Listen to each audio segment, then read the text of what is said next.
Vote 2010, a new poll on measures 66 and 67 show the tax measures are neck and neck, and both sides are working today to get last-minute voters on their side. KATU's Margie Lynch is here, and Margie, proponents held a rally today. That's right, Anna. With balloons and literature in hand, local teachers tried to convince last-minute voters that passing measures 66 and 67 would save Oregon's schools. But those against the measures say passing them could force businesses to make drastic cuts. Thank you so much. It's such a close election, and your vote makes a difference. Pleading for last-minute votes. Volunteers on both sides of Oregon's tax increase measures were busy getting the word out. Measure 66 and 67 would increase taxes for businesses and individuals making more than $125,000 a year. This is yes on 66 and 67. Have you heard?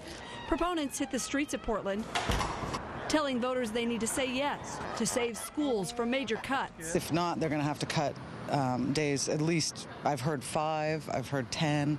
They say most Oregonians won't notice the tax hike. I think both of these are good measures because they don't affect most Oregonians, as they say. I mean, 97% of Oregonians won't feel the difference at all. Joe Skeeter already voted yes. And the other one, the taxing the businesses, I just thought that it wasn't asking a lot, and that every other state, except for we're like one of 5 states that don't tax the businesses that have business in other states, and I felt like we're just missing out.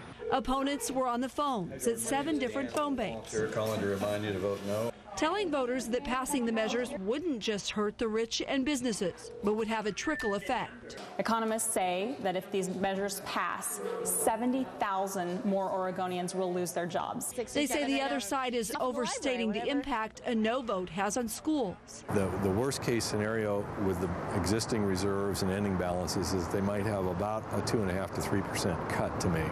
So it's not dire. The Vote No campaign says the legislature is scheduled to reconvene February 1st. And they have all the tools still in their kit to be able to make sure schools are not negatively affected.